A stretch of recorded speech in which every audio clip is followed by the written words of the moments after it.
Coming up on Primetime News, the presidential office of Cheong Wa Dae submits a motion to open a confirmation hearing for Prime Minister-nominee Hwang Kyo-ahn. The main opposition has forewarned of a thorough review amid mounting questions about Hwang's past. South Korean officials report that North Korea is building a military base on an island near the heavily fortified border in the West Sea, a development that could pose a serious security threat. And two key affiliates of Korea's biggest business group, JL Industries and Samsung C&T, have announced a massive merger, a move that will likely pave the way for Samsung's heir apparent, Lee Jae-yong. Stay tuned for these stories and more.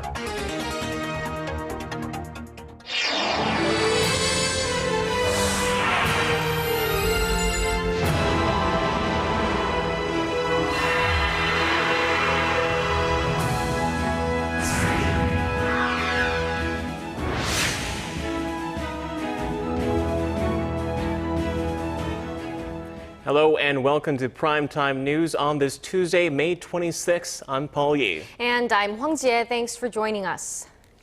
President Park Geun-hye submitted a motion today to the National Assembly to confirm her Prime Minister nominee Hwang Kyo-ahn. The president is seeking swift approval of her pick before her trip to the U.S. in mid-June, but that was just one of many topics she brought to the table. Our Choi Yoo-sun starts us off.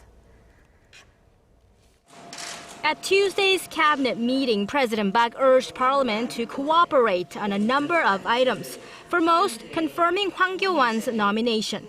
She stressed that the government is carrying out reforms to revitalize the economy and to root out corruption, and the new prime minister should lead these efforts. But Hwang is expected to face intense scrutiny from the opposition party, which has already zoomed in on his past military exemption, alleged tax evasion, and conservative views on national security. The president also addressed delayed reforms to Korea's deficit-ridden public employee pension system, calling on the rival parties to pass a related bill by the end of this month's extraordinary session on Thursday. Shifting gears to a key labor reform issue, youth unemployment, she also applied pressure to Parliament and the Tripartite Commission of Labor, Business Management and Government.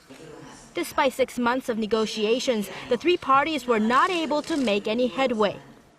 한쪽에서는 청년 고용 창출을 위한 법안들이 계속 통과되지 못하고 있고, 한쪽에서는 노동 개혁이 이루어지지 않으면 우리 청년들의 미래는 막막해질 수밖에 없습니다. The president also asked the older generation to give up some of their vested interests, a reference to the wage peak system of creating jobs for young workers by reducing salaries for older employees in return for extending the retirement age. Choi Yoo-sun, Arirang News.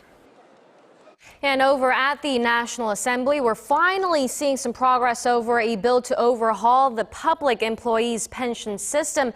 After months of partisan bickering, the two main rival parties have reached a tentative agreement. Park Ji-won has the details. At its general meeting on Tuesday morning, the ruling Saenuri Party confirmed a tentative agreement written by the two parties' chief pension reform policymakers. It comes 2 days before the agreed deadline to pass the pension reform bill at the full assembly on May 28th.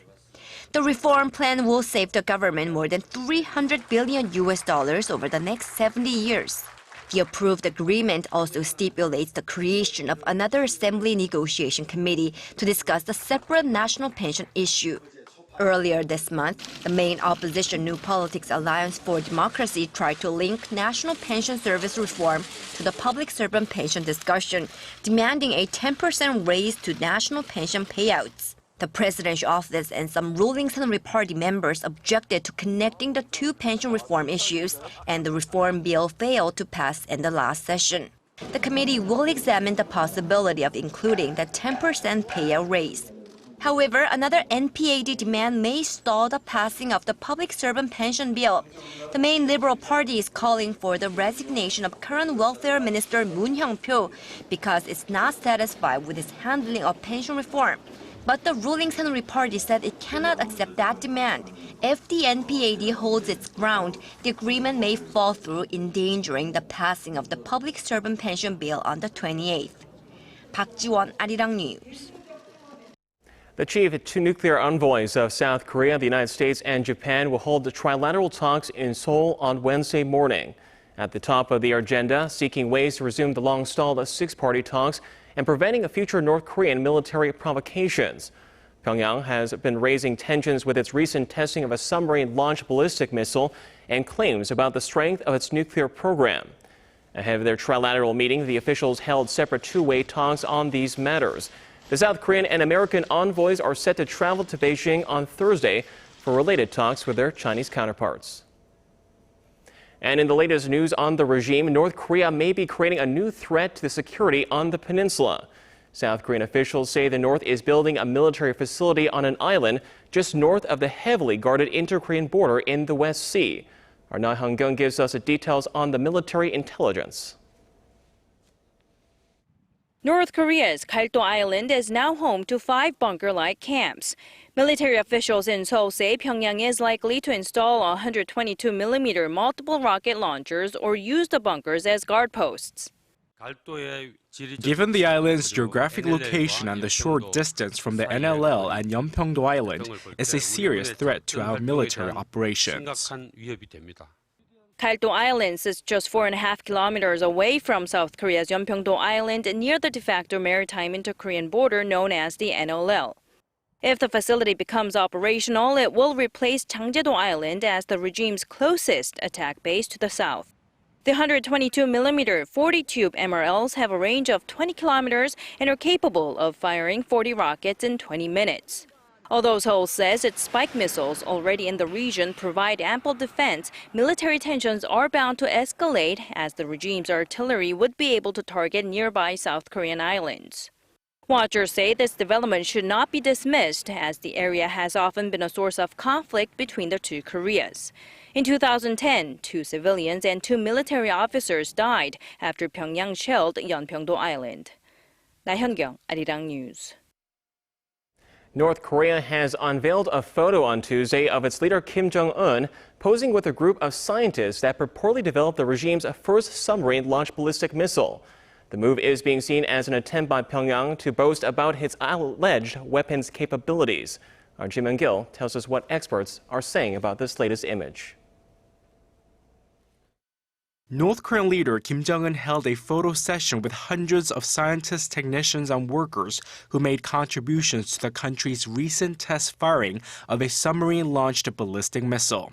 According to the North state-run news, the young leader was said to have praised the scientists for their accomplishment in making the strategic weapon. Our dear leader says the acquisition of the SLBM firing technique is a historical achievement which fully displays the dignity and might of North Korea to the whole world. Kim went on to call the weapon's development a great gift for the country as this year marks the 70th anniversary of the foundation of North Korea's ruling Workers' Party. He also emphasized the need to build more sophisticated and cutting-edge weapons to boost military power. Experts say the photo's release shows the regime's willingness to show off its ability to develop high-tech weapons and enhance its offensive capabilities. Report of the photo op comes on the tail of Pyongyang's announcement last week that it developed nuclear warheads small enough to fit on a missile. If Pyongyang's claim of the SLBM launch is confirmed, it could serve a fresh threat to the security of the Korean peninsula. Ji Myung-gil, Arirang News. And to better counter such missile threats from Pyongyang, Washington plans to develop a new missile defense system. The U.S. Senate Armed Services Committee has added an extra $20 million to develop the new program dubbed the Multiple Object Kill Vehicle, upping the total budget to $66 million. The MOKV is designed to take out multiple incoming targets and mark the next stage in the U.S. missile defense system. It's expected to test run by 2020. Washington has been steadily bolstering its defense system against North Korea. It has deployed 30 ground-based missile interceptors to Alaska and California and plans to deploy 14 more by 2017. Reminder that freedom remains.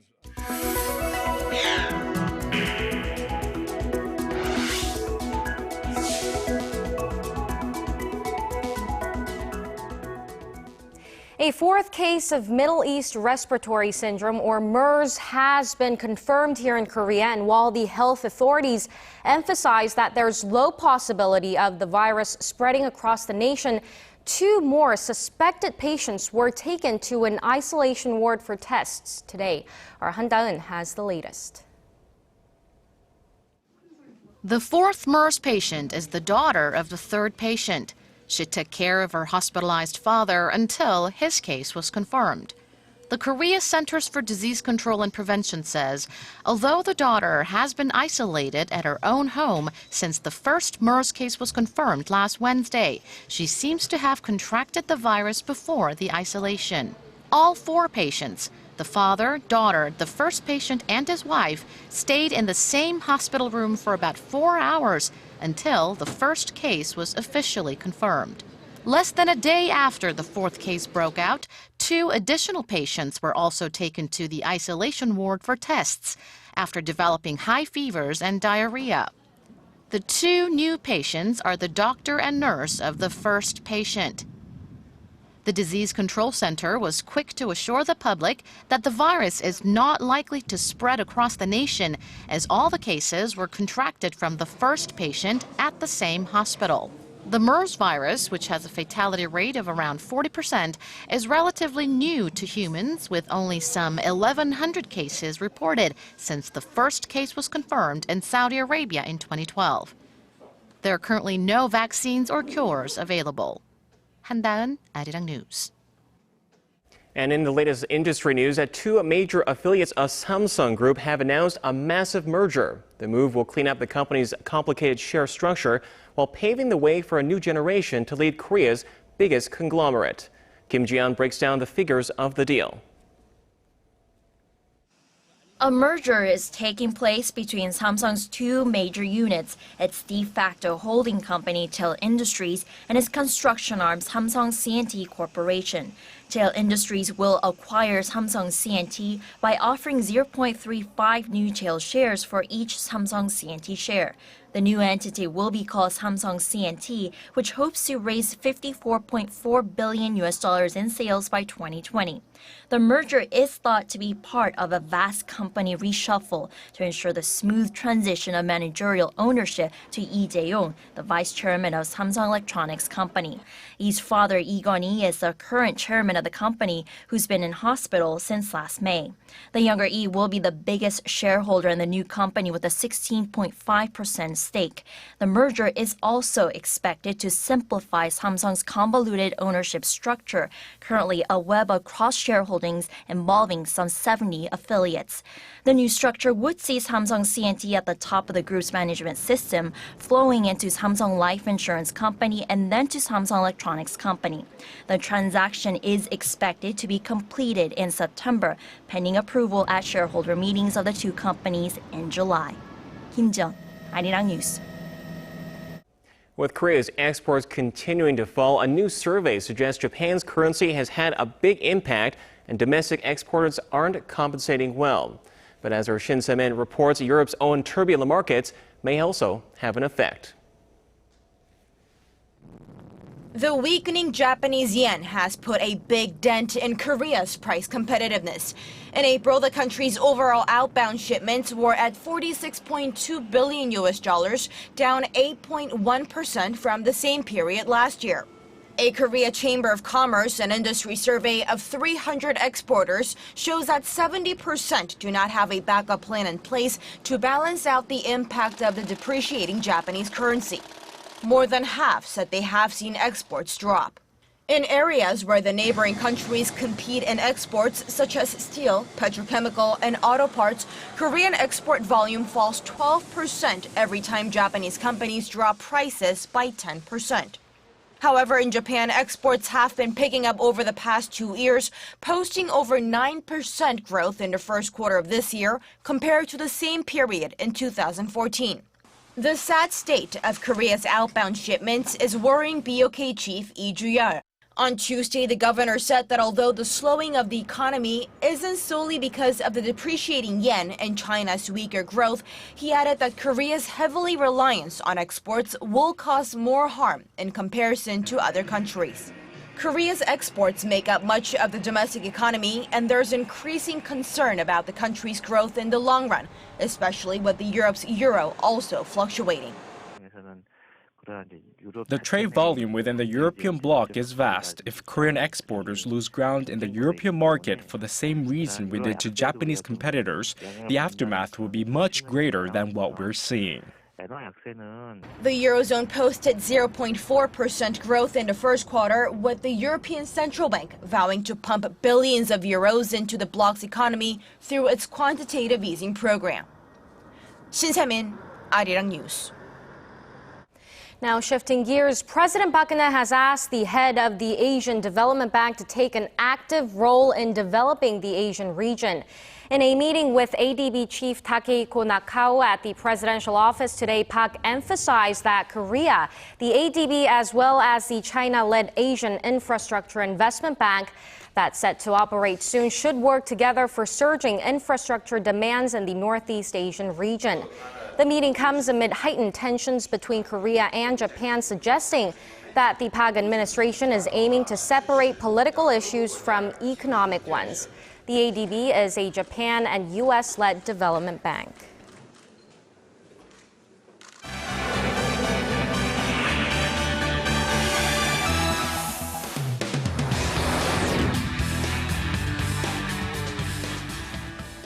And for the top international headlines, we connect now to Stephen Che at the News Center. Powerful and devastating storms have battered the U.S. states of Texas and Oklahoma, causing flash floods, while a tornado ripped through a Mexican city located near its northern border. Both have left tragedy in their wake, leaving over 24 people dead or missing and hundreds of homes destroyed. Stephen, can you tell us the extent of the severe weather?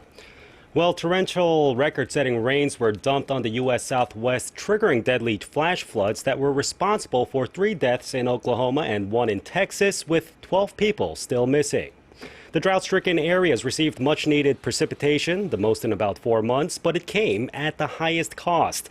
The rain and floods came as families gathered for the long Memorial Day holiday weekend. Texas Governor Greg Abbott placed 34 counties under an emergency disaster declaration. City of Wimberley in Hays County was especially hit hard. We've been through bad things before. We've been through floods before. Never been through one like this. Meanwhile, as part of the same weather system, a twister ravaged Ciudad Acuña, a Mexican city of 125,000 people just across Del Rio from Texas. It destroyed homes and flipped cars like matchsticks, leaving at least 13 people dead and over 200 injured. Rescue workers there have been digging through the rubble of the damaged homes to try and find victims. The number of casualties is likely to rise as recovery efforts continue. Meanwhile, China has unveiled its latest defense white paper outlining its expanded role in the global defense landscape. It also underlined a strategy to boost maritime presence in the contested South China Sea. Kim Hyun-bin tells us more. Active defense. That's a key phrase in this latest white paper, titled China's Military Strategy. That strategy includes increasing defense dialogue with the U.S., Russia, and neighboring countries in order to strengthen mutual trust, prevent risks, and better manage crisis. The paper also says that China will bolster international peacekeeping and humanitarian assistance. However, the paper also noted American efforts to increase its presence in the region, Japan's recent move to shed post-war military restriction, and provocations from offshore neighbors in the South China Sea. The document provided this guideline for defense and self-defense.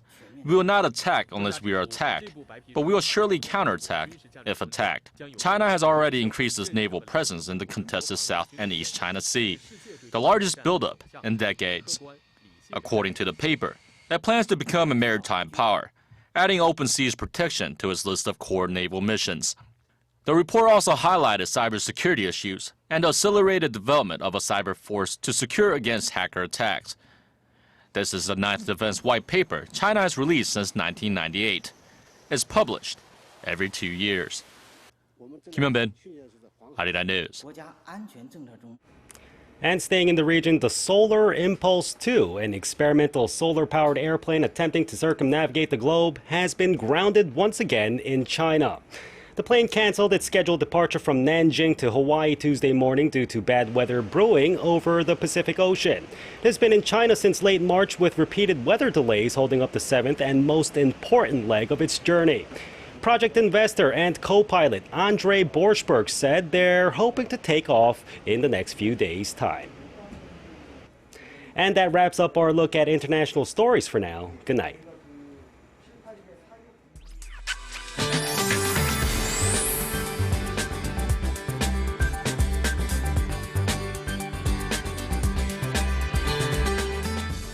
Many parts of the peninsula felt record-breaking temperatures once again.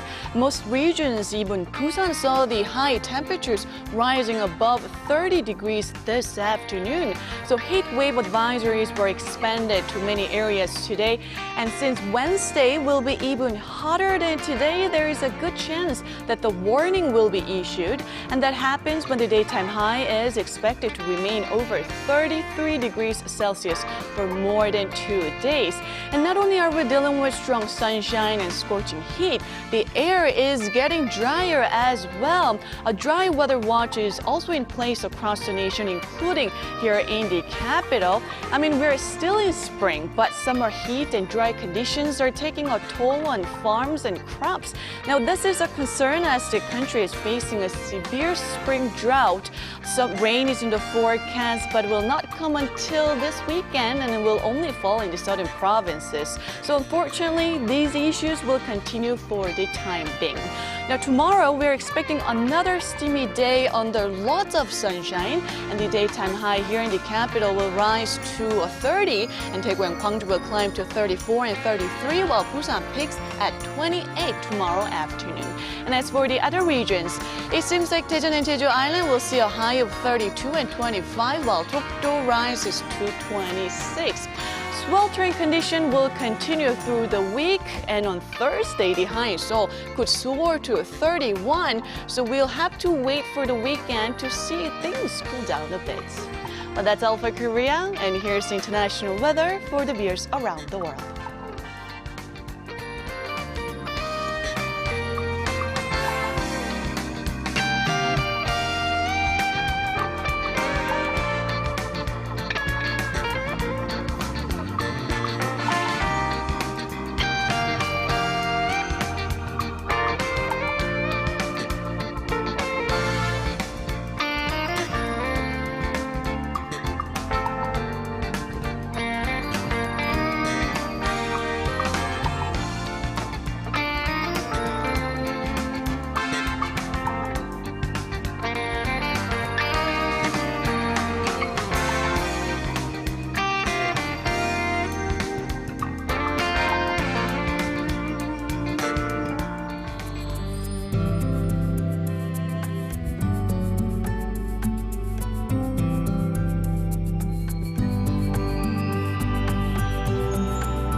And that brings us to the end of our newscast. Thank you for staying with us. I'm Hwang Ji-hye. And I'm Paul Yi. Please do join us at the same time tomorrow. Goodbye for now.